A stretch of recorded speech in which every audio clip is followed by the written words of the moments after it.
Hi అండి, నమస్తే. నేను మీ దేవి. వెల్కమ్ టు నాదే క్రియేషన్స్.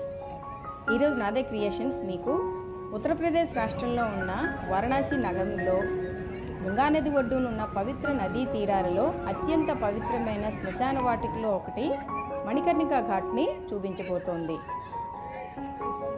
మరణం అనేది ఒకరి కర్మ ఫలితం ద్వారా గుర్తించబడిన మరొక జీవితానికి ప్రవేశ ద్వారంగా పరిగణించబడుతుంది.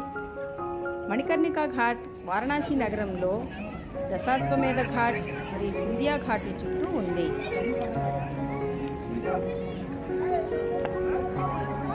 దక్షయజ్ఞం చేసినప్పుడు దక్షుడు శివుడిని అవమానించడానికి ప్రయత్నించాడు. అప్పుడు మాతా సతి తన జీవితాన్ని త్యాగం చేసి ఆమె శరీరాన్ని తగలబెట్టుకుంది. ఆ సమయంలో శివుడు మండుతున్న ఆమె శరీరానికి హిమాలయాలకు తీసుకువెళ్ళాడు. శివుని యొక్క అంతులేని దుఃఖాన్ని చూసిన విష్ణువు ఆ దుఃఖ నివారణ కోసం తన దైవిక చక్రాన్ని పంపించాడు. విష్ణువు పంపించిన దైవిక చక్రం మాతాసతి శరీరాన్ని 51 భాగాలుగా ఖండించింది. ఆ 51 భాగాల్లో సతీదేవి తాలూకా చెవి ఆభరణం పడిన ప్రదేశమే మణికర్ణికా ఘాట్.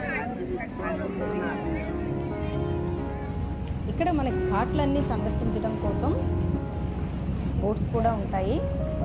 వీటి మీద ప్రతి ఒక్క ఘాట్ని మనం సందర్శించవచ్చు.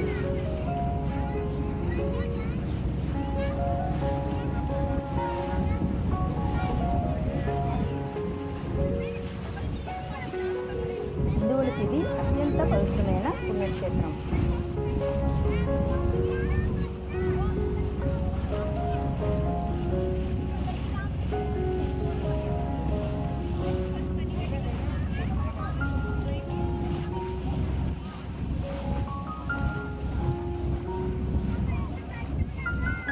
రాత్రి 6 గంటలకు ఇచ్చే హారతి సమయంలో నదిలోంచి మనకి మణికర్ణికా ఘాట్ ఈ విధంగా కనబడుతూ ఉంటుంది. చూడండి, ఎంత శోభాయమానంగా ఉంది కదా.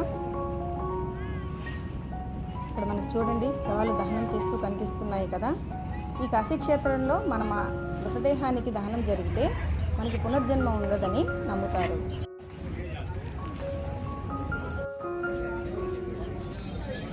ఇక్కడ మనం చూస్తున్నది మహాశ్మశాన వాటిక.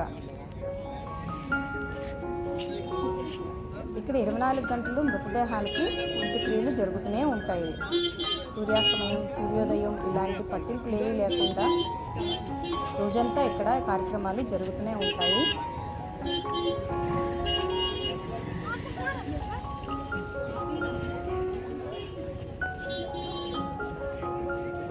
చూడండి, ఇదంతా మహాశ్మశాన వాటిక. ఇది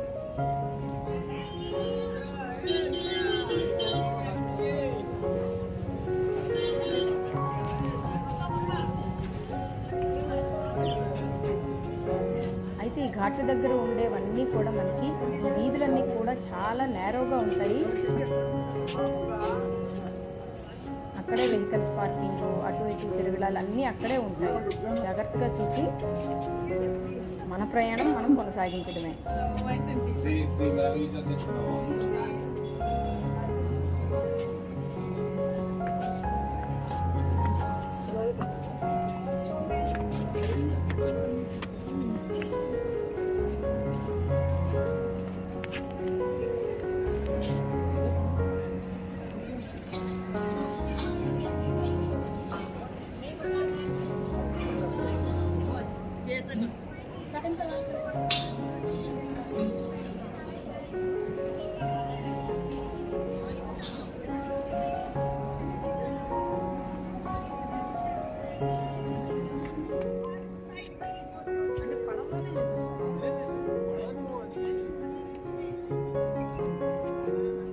ఇక్కడికి వస్తే మనకు ఒక వైరాగ్యం అనేది వస్తుంది.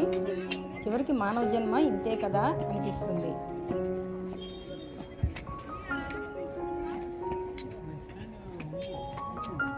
చూశారు కదా ఫ్రెండ్స్, మణికర్ణికా ఘాట్. ఈ వీడియో మీకు నచ్చితే లైక్ కొట్టండి. అలాగే మీ ఫ్రెండ్స్తో ఈ వీడియోని షేర్ చేయండి. మరిన్ని వీడియోస్ కోసం నాదే క్రియేషన్స్ని సబ్స్క్రైబ్ చేసుకోండి. Thank you for watching.